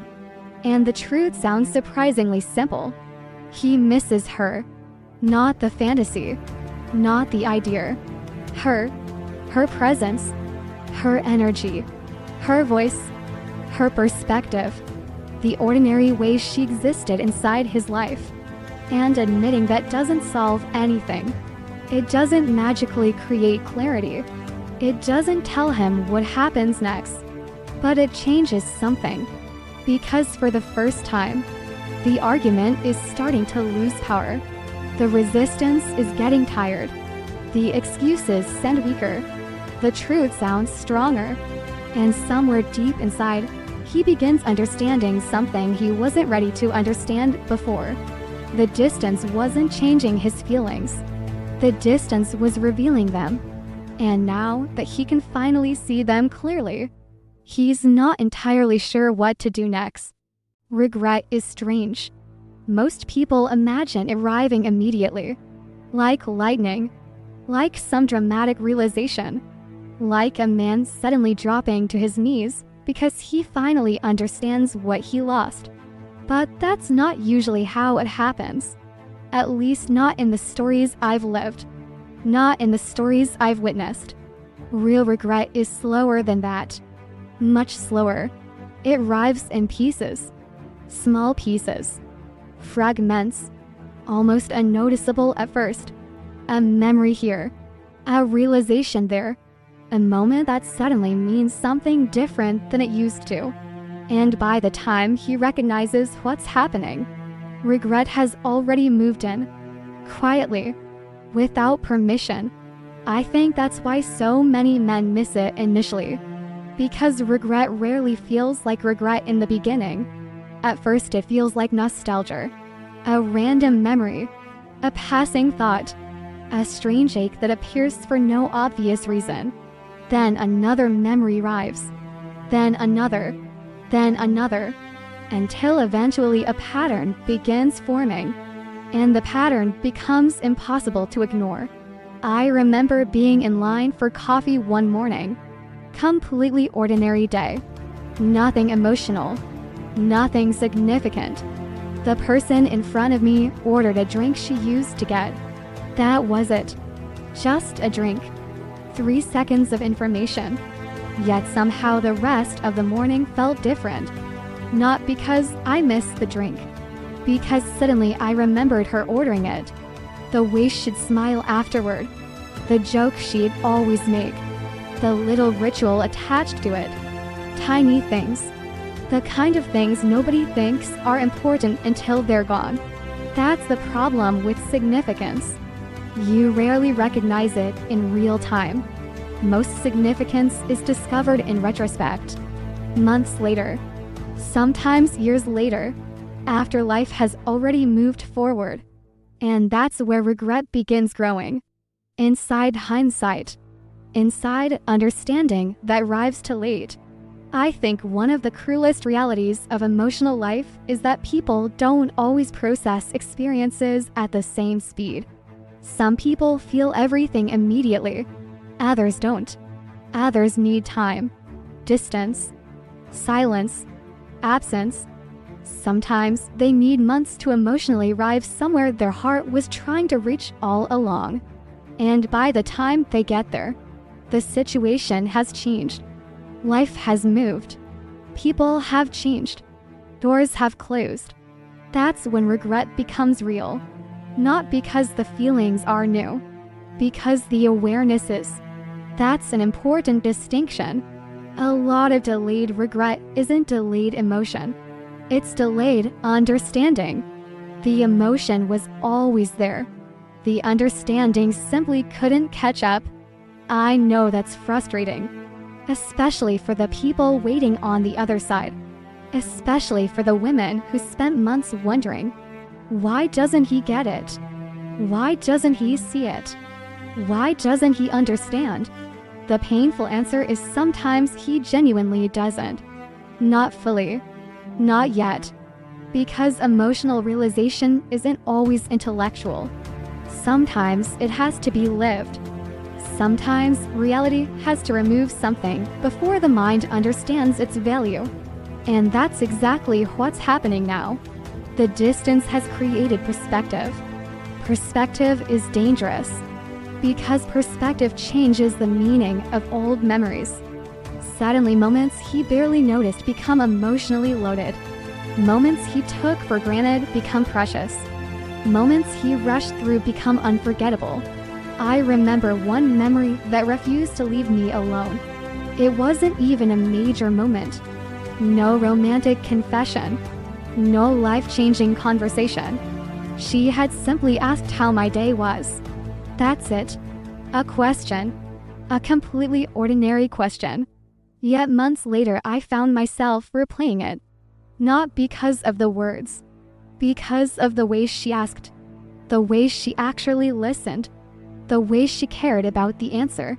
And that's when something hit me. A realization so simple it felt ridiculous. I missed being seen. Not admired. Not desired. Seen. There's a difference. And once I recognized it, dozens of old memories suddenly rearranged themselves. Like pieces of a puzzle. Moments I thought were insignificant started revealing what they actually meant. Regret often works that way. It changes the lighting. The facts remain the same. The meaning changes. The memory doesn't transform. Your understanding of it does. And that's where the ache begins. Because now he's looking backward with information he didn't have before. Now he's seeing things clearly. Painfully clearly. The text he never sent. The call he postponed. The vulnerability he avoided. The apology he swallowed. The truth he softened.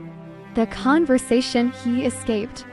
One by one, the moments return.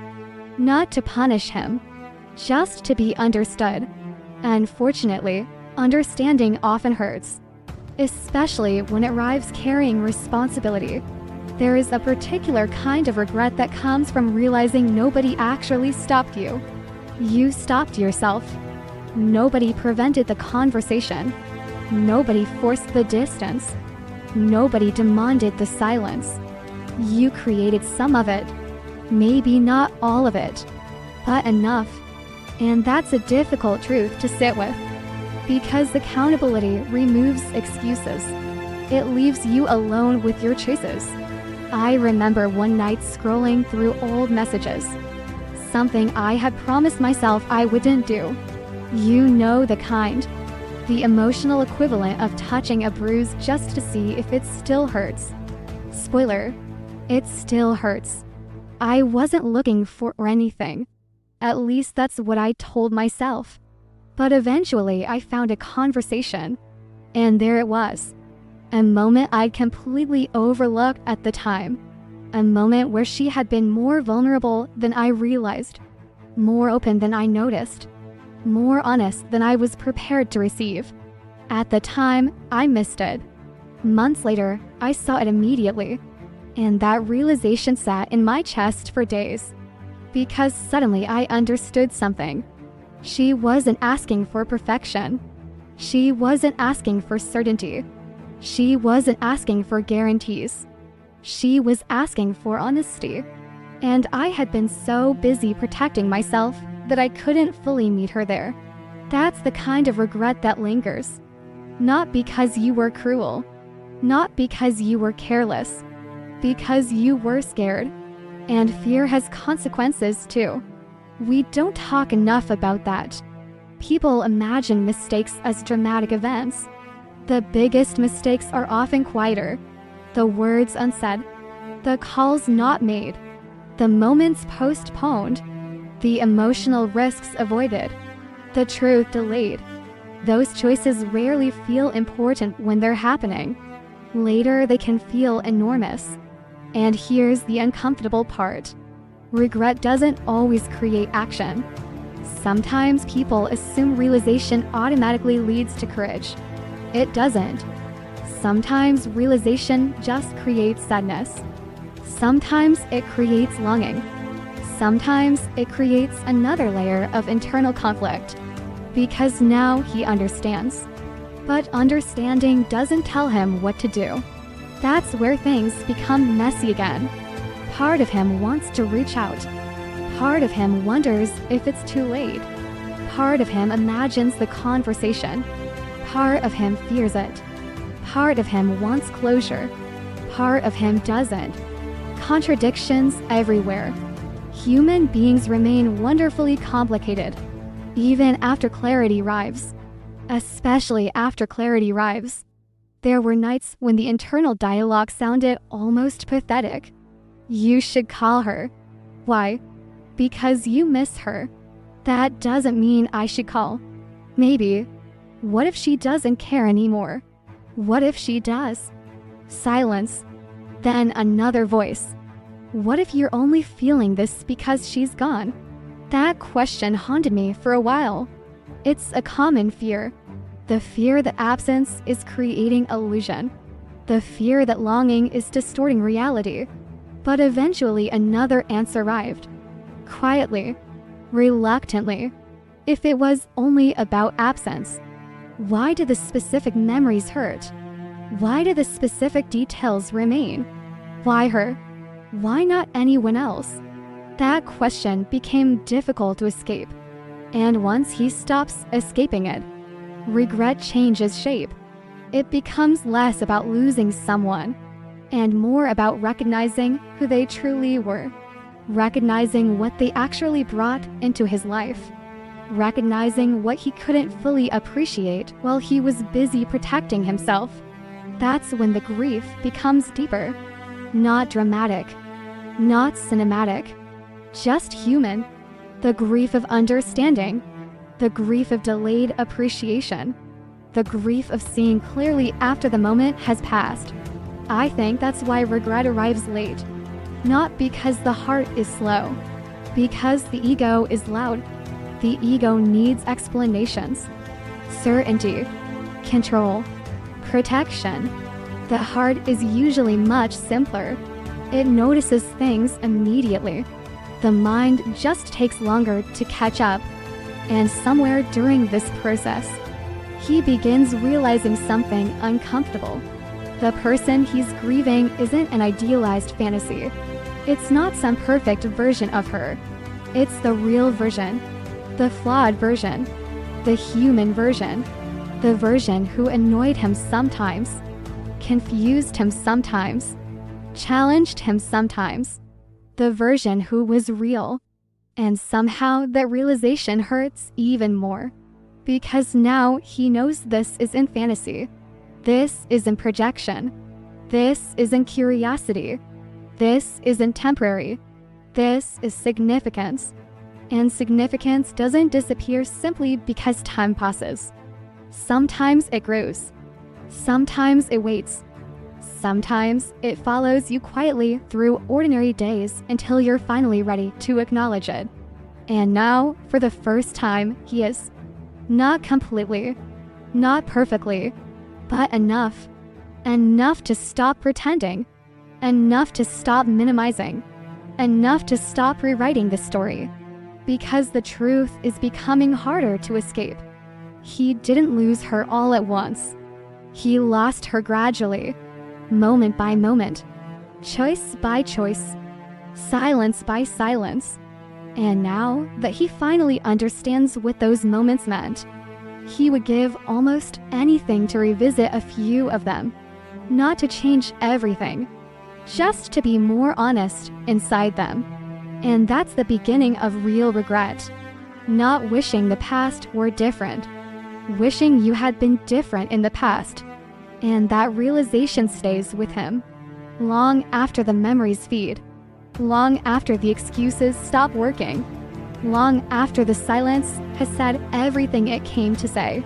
There comes a point when regret gets tired. Not because the pain disappears.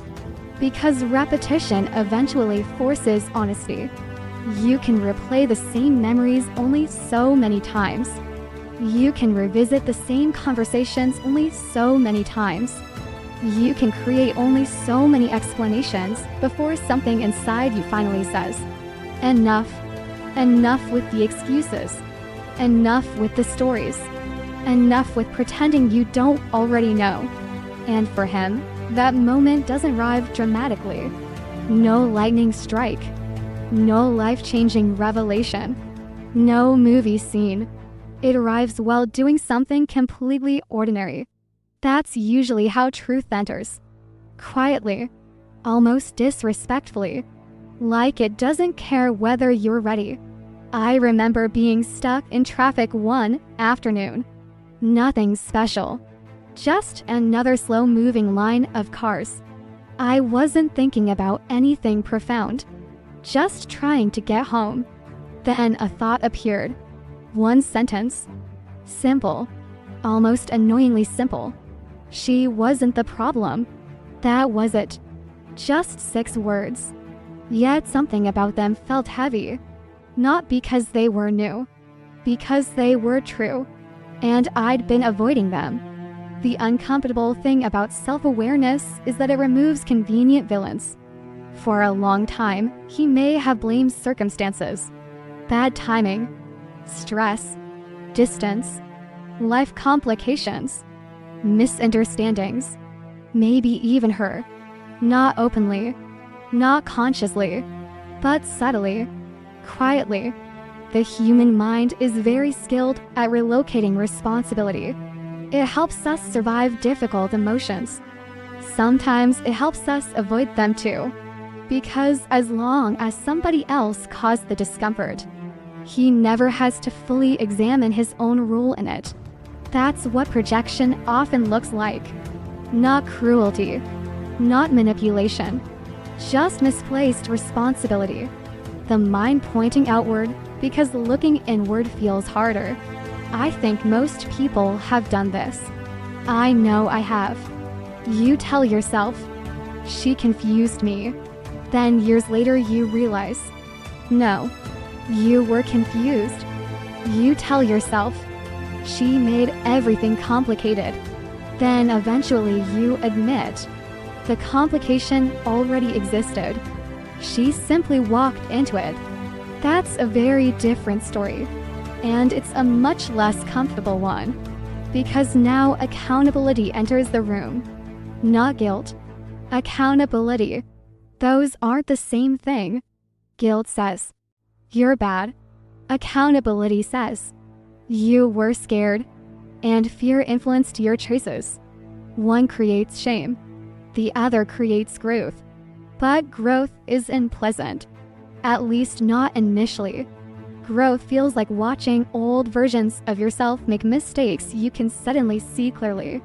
And that's exactly what starts happening. He begins revisiting old memories again. The difference now, The perspective has changed. Before, he was looking for proof that circumstances failed him. Now he's looking for truth. Those are completely different searches. Truth tends to be less flattering. Truth tends to ask harder questions. Questions like, why did you pull away when things became real? Why did you need certainty before vulnerability? Why did you expect emotional safety without emotional risk? Why did honesty feel more dangerous than silence? Those questions don't arrive all at once. They arrive gradually, one realization at a time, like peeling layers off something. And each layer reveals another defense, another fear, another excuse that sounded convincing at the time. I remember a particular memory resurfacing, one I'd replayed hundreds of times, except this time something felt different. For months, I'd remembered the moment as evidence that things weren't working, evidence that there was too much uncertainty, too much complexity, too much emotional intensity. Then suddenly I saw something I'd never noticed before. My own fear. Not hers. Mine. It had been sitting there the entire time. Visible. Obvious. Practically waving at me. And somehow I missed it. Or maybe I didn't miss it. Maybe I just wasn't ready to acknowledge it. That's another frustrating reality. Sometimes we don't see what we're not emotionally prepared to see. The information is there. The understanding isn't. Not yet. And when understanding finally arrives, it can feel almost embarrassing, because the truth often turns out to be much simpler than the stories we created. He wasn't protecting himself from her. He was protecting himself from vulnerability. She wasn't creating all the discomfort. She was exposing it. That's an important distinction. One makes her responsible. The other makes him responsible. And responsibility changes everything. I think this is the stage where emotional maturity quietly begins. Not because he becomes perfect. Not because he suddenly has all the answers. Because he stops outsourcing his inner world. That's a huge shift. A subtle one, but huge. Before, every uncomfortable feeling seemed connected to her. Now, he starts noticing how many of those feelings existed long before she arrived. Fear of rejection, fear of dependence, fear of disappointment, fear of needing someone, fear of being known too deeply, fear of loss, old fears, ancient fears. She didn't invent them. She activated them, which means they belong to him all along. And honestly, that's both terrible and liberating. Terrible because now he owns them. Liberating because now he can actually do something with them. The strange thing is, once blame starts disappearing, compassion often takes its place. Not immediately, but gradually. Compassion for her. Compassion for himself. Compassion for the messy human reality of what happened. I remember reaching a point where I stopped asking, why did this happen to me? And started asking, why did I respond the way I did? That question changed everything. Because one question creates victimhood. The other creates understanding. Understanding doesn't erase mistakes. It explains them. And explanation matters. Not because it excuses behavior, because it prevents repetition. At least that's the hope. One of the hardest realizations arrives when he recognizes how often he already knew the truth. Not intellectually, emotionally. The heart usually knows before the mind catches up. That's what makes hindsight so uncomfortable. Looking back and realizing there were moments when he already understood. Moments when he knew he cared. Moments when he knew he was pulling away. Moments when he knew fear was driving decisions. Yet he continued anyway. Not because he was malicious. Because he was human. And human beings don't always act according to what they know. Sometimes they act according to what they fear.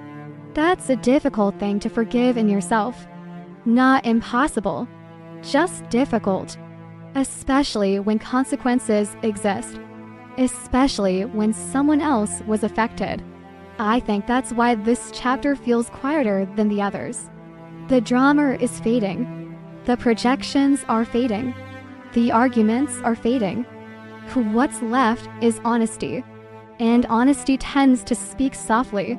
Very softly.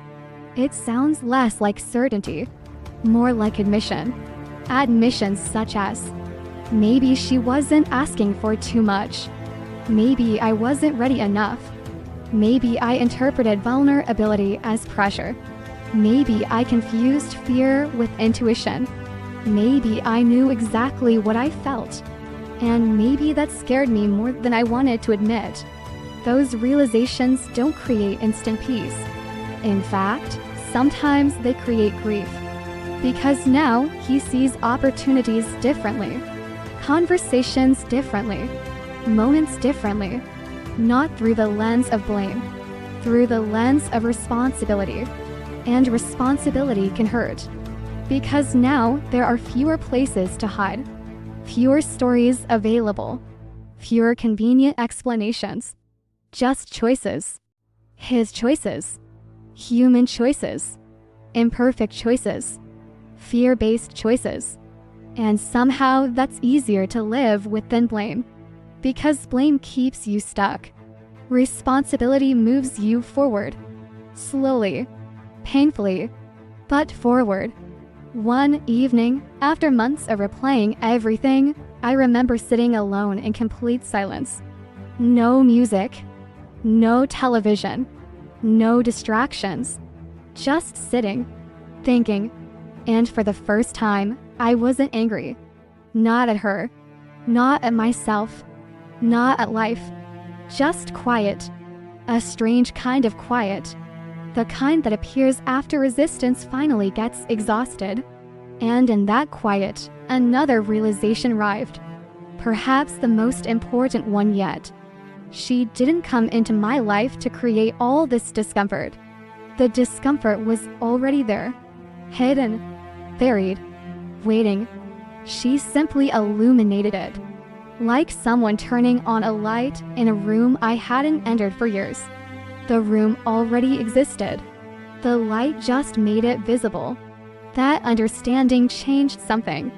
Because once he sees her as a mirror rather than a cause, everything shifts. The story shifts. The meaning shifts. The responsibility shifts. And perhaps most importantly, his relationship with himself begins shifting too. Not because he suddenly becomes fearless. He doesn't.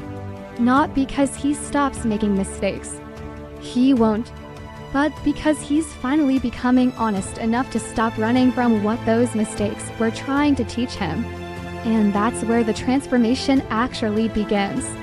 Not when he understands her. When he understands himself. Not when he stops feeling pain. When he stops blaming others for it. Not when he gets all the answers. When he becomes willing to sit with the questions. Because in the end, the most uncomfortable truth wasn't that she changed him. The most uncomfortable truth was that she revealed the parts of him that had been waiting to change all along. And now that he can finally see them, he can't pretend they're invisible anymore. This chapter sets up the final chapter. Chapter 10. He realizes the real change was never about her, where the story reaches its most mature emotional realization, not reunion, not certainty, but the recognition that the deepest transformation happened within him, and that some connections leave a permanent mark whether they stay or not. Vit Kai Tit Chang 10 Bien Ji Ting and Vit Dai Heng Kong 1000 T. Here's the final chapter, written to conclude the journey in the same intimate, emotionally lived-in voice. Rather than ending with certainty, reunion, or spiritual perfection, it ends with mature self-awareness and resolved humanity, and the quiet realization that the deepest change was never really about her. I think this is the part people get wrong. Not because they're unintelligent, because endings are uncomfortable. Human beings like conclusions. We like answers. We like labels. We like stories that tell us exactly what everything meant. We want the final scene, the final lesson, the final realization, the final certainty. But life rarely gives us that. At least not the kind we were hoping for. And that's especially true with connections like this.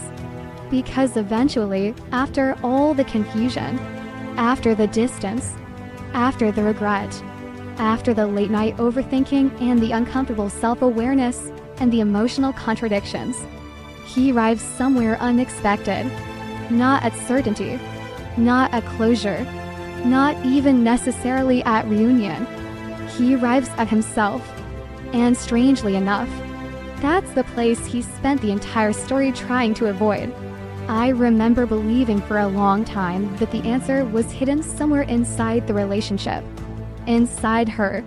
Inside some conversation that hadn't happened yet. Some explanation I hadn't received. Some clarity I hadn't found. I kept thinking, once I understand her, everything will make sense. But eventually I realized something frustrating. The questions that haunted me most weren't actually about her. They were about me. She was simply the doorway. The doorway into conversations I never wanted to have with myself. The doorway into fears I preferred not to examine. The doorway into needs I spent years pretending I didn't have. And that's what makes this realization so complicated. Because by now he understands something. Something he resisted for a very long time. The experience was never really about her. She mattered. Of course she mattered. That's not what I'm saying. She mattered deeply. That's why the experience affected him. But the deeper transformation, the one that kept unfolding long after the conversations ended, that happened inside him. Not inside the relationship. Inside him. And once he sees that, the entire story changes shape. I think one of the biggest shifts happens when he stops measuring the connection by the outcome. For months, maybe years, he was obsessed with outcomes. Will they reconnect? Will they talk again? Will they find each other? Will it work? Will it last? Will there be another chance? Normal questions. Human questions. Questions almost everyone asks. But eventually another question appears. A quieter question. A better one. Who have I become because of this? That's the question that changes everything. Because suddenly the focus shifts. Not away from her. Just deeper than her. And when he looks honestly, really honestly, he starts noticing things. Things he couldn't see before. He notices how much more aware he is of his own defenses. He notices how quickly he recognizes avoidance now. He notices how much harder it has become to lie to himself. That's an interesting consequence of emotional growth. You don't necessarily become wiser. You become less convincing to yourself. The old excuses stop working. The old stories sound weaker. The old avoidance patterns become easier to recognize. You catch yourself constantly, and it's annoying. Very annoying. I remember one evening months after everything had settled, or mostly settled. I was driving home. Nothing emotional had happened. It was an ordinary day. Yet I found myself smiling at something. Not because I missed her. Not because I was grieving. Not because I was replaying memories. I was smiling because I suddenly noticed how different I had become. Not dramatically different. Subtly different. The kind of change only you notice. The kind nobody congratulates you for. The kind that happens internally. I had become more honest. Not perfectly honest. Just more honest. And I realized something uncomfortable. That honesty began the moment I stopped blaming her for my feelings. The moment I stopped making her responsible for my inner world. The moment I stopped waiting for external answers to internal questions. That's when things started changing. Slowly, painfully, but genuinely. I think that's what people mean when they talk about growth. Not becoming someone new. Becoming unable to continue being someone false. That's a much messier process. And much more human. Because here's the truth nobody likes talking about. Even now, he still thinks about her sometimes. Of course he does. That's normal. Human beings leave impressions on one another. Meaningful people don't disappear simply because time passes.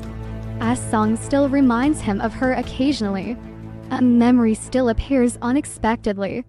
A familiar phrase still catches him off guard.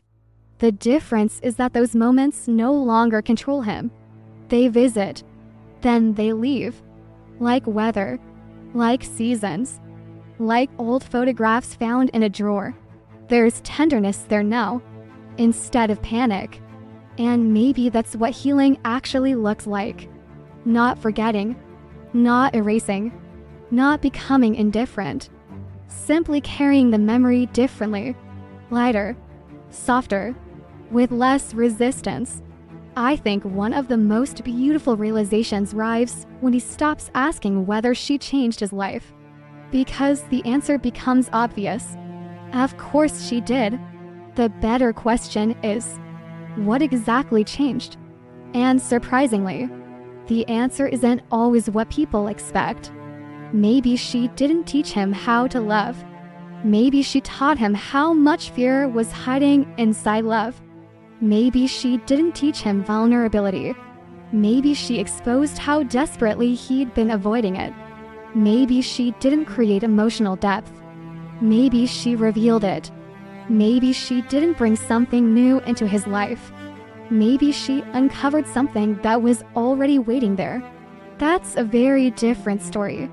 And a much more honest one. There were moments when I wanted a cleaner ending.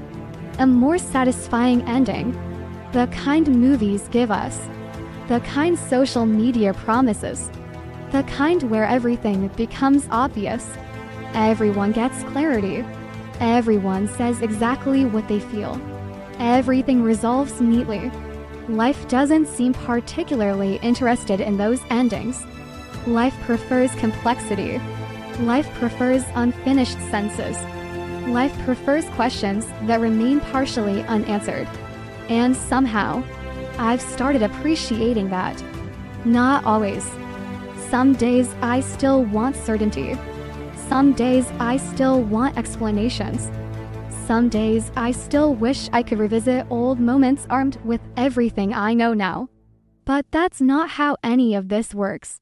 We understand life backward. We live it forward. That's the deal.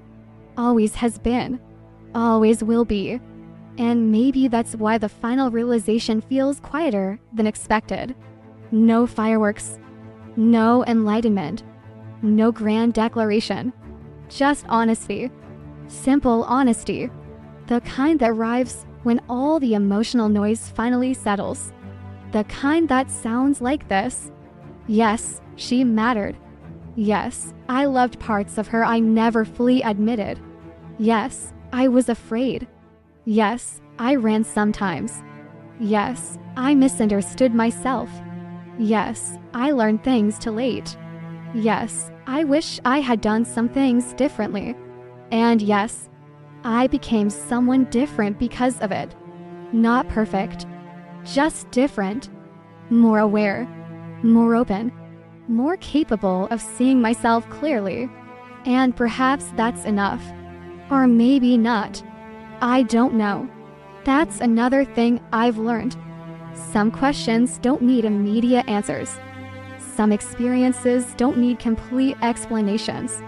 Some people enter your life and leave behind something that cannot be measured by outcomes. Not because they're meant to stay forever. Not because they're meant to leave forever. simply because they mattered. And significance has its own lifespan, its own logic, its own way of changing us, long after the story appears finished. Sometimes I imagine him years later, walking through an ordinary day, coffee in hand, thinking about work, paying bills, living life. Nothing dramatic. Then suddenly a memory appears. Her laugh, a conversation, a moment, a look, something small. And for a second he pauses. Not because it hurts, not because he's trapped in the past, because he's grateful. Grateful for the experience, grateful for the lessons, grateful for the version of himself that emerged afterward. Even the painful parts, especially the painful parts, because those were the moments that forced honesty. And honesty changed everything. Not overnight, not perfectly, but permanently. So in the end, maybe the real story was never about whether he kept her. Maybe it was never about whether she returned. Maybe it was never even about finding answers. Maybe the real story was about a man who spent years protecting himself, until one connection quietly exposed all the places protection had become a prison. And maybe the greatest transformation wasn't learning how to love someone else. Maybe it was finally learning how to stop running from himself. That's not a perfect ending. It's not even a complete ending, but it feels true. And sometimes, truth is the closest thing to closure we ever get. Thank you for spending this moment with me. If this message resonated with your soul, remember to subscribe and continue this journey with us here on Twin Flame Journey. And always remember, what is meant for your soul will always find its way back to you. Until next time, beautiful soul, trust the journey.